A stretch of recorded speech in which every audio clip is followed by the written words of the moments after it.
Hey guys, my name is Brandon with BiggerPockets.com, and today I wanted to introduce you to a brand new feature here on BiggerPockets on the calculators. In fact, on the rental property calculator, we added a new little feature in there that just makes things a little bit nicer, a little bit easier to use, and might actually show you some potential hidden deals that you might not think are so good right away, but after a more thorough analysis, might show you that there's more deals in your neighborhood than you might think. And here's what it is. Basically, what we've done is we've added in a new section that shows you your overall return. In other words, what kind of return on investment is your money going to get you, or are you going to get on your money invested over time? Now, of course, you can look at cash on cash return, which is how much money you made per year on the money you invested, but that only looks at cash flow. That doesn't look at all the angles of return. And so what the total return does is it actually looks at the cash flow, but also at any of the appreciation that you build into the property. So if you buy the thing and it goes up in value over time, and in addition, the property value drops over time, those things all add up to increase profit for you in the end. And so what overall return does, it looks at all those different areas of profit and figures out what's your total return average per year. And so you might find a property that only produces a 10% return on investment, but maybe it'll be a 15, 20, 30% return because of those other factors, the loan getting paid down and the appreciation taking the property value up. And so let me show you real quickly how that works here. On the calculator here, I'm on page 1 of the rental property calculator, just showing an example of a property in my area I was looking at.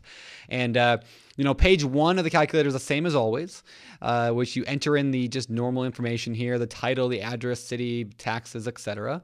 You can upload a photo if you want. And then page 2, when we go to next step, page 2 includes things about the price, like the purchase information, like how much are we buying it for? What's it worth when it's all fixed up? Now, this number is going to come in key later on, but because a lot of rental properties need some work done to them. And so if I were going to buy this property as a rental, I know that it needs a lot of work. And so I'm going to kind of do this calculation as if I'm going to put a lot of work into it. So I buy it for maybe 45, but it's probably worth 120 once it's all fixed up and beautiful. And, I'm going to pay closing costs, and I'm also going to have to pay for the repair costs out of pocket. Or maybe I'm going to wrap them into the loan, but it's a little more complicated than we're going to talk about right now. So basically, we're going to add in here all this information about the loan, what kind of loan are we going to use, amortized over how many years, etc. Get to the bottom, we'll go to next step, and on page 3 here, we're going to go here. We're going to enter the rent into like normal, so $800 a month for rent. We do all the expenses like normal, all the variable expenses like vacancy, repairs, capex, and management, all that like normal. And then down here at the bottom, we've got our future assumptions. Now here's the new feature we added in. You'll find it here. This is all normal: annual income growth, property value growth, expenses growth. Those have always been there. This is the new feature we added in right here: sales expenses.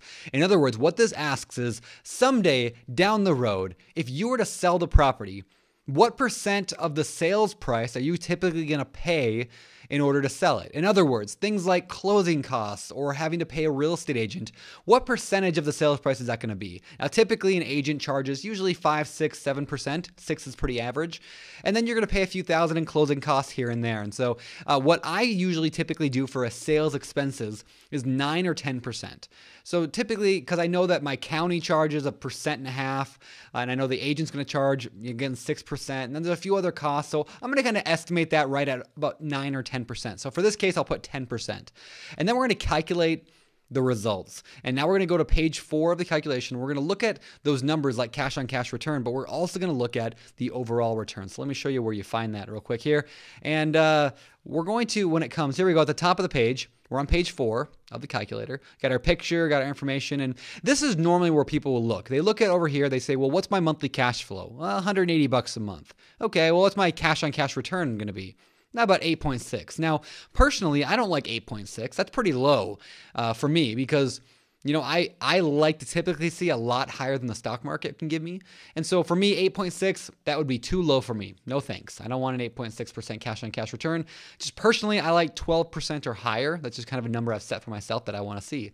However, does that mean this deal is a bad deal? Well, not necessarily. Because if you recall, when I put the numbers in, we purchased it for $45,000.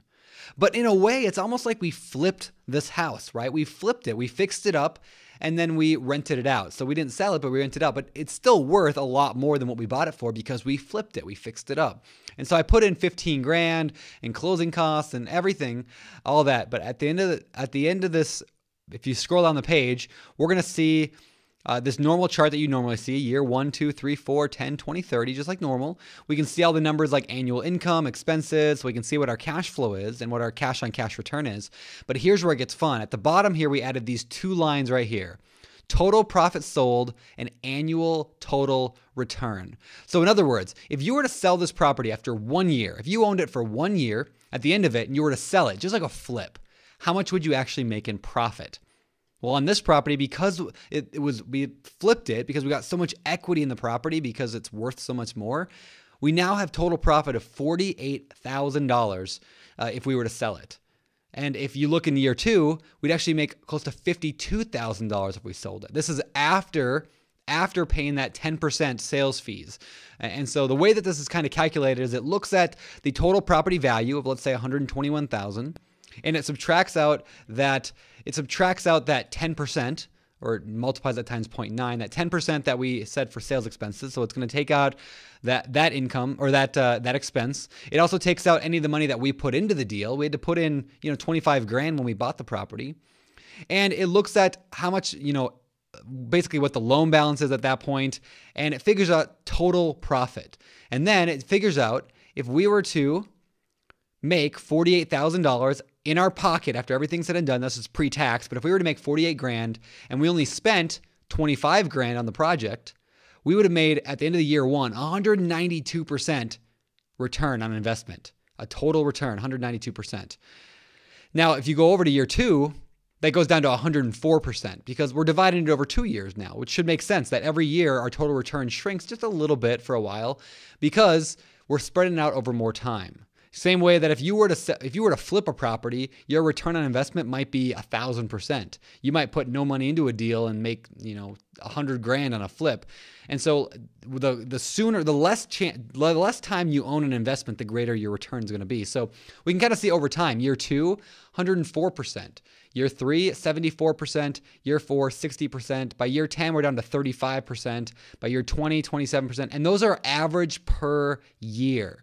So that doesn't mean that over the course of 3 years, we've made 74%. It means that each year, on average, according to our numbers that we put in, if everything held true, we would have been at a 75% almost return on investment total per year annualized. So that's the new feature we just added in, this new total profit sold and total annual return. Make sure you guys get in there, play with it a little bit. It might show you that there's some possibility in fixer-upper rental properties, and that's the reason I like this so much. So check it out. Let me know what you think. And of course, if you are not a BiggerPockets Pro member, you should probably sign up in order to use the calculator full time. If you're a free member, you can use it up to 5 times. But if you want to use it unlimited, you do have to be a pro member. Go to BiggerPockets.com/pro to upgrade today so you can use these calculators all day long. So hope that helps and enjoy this little new release. We'll see you around the site.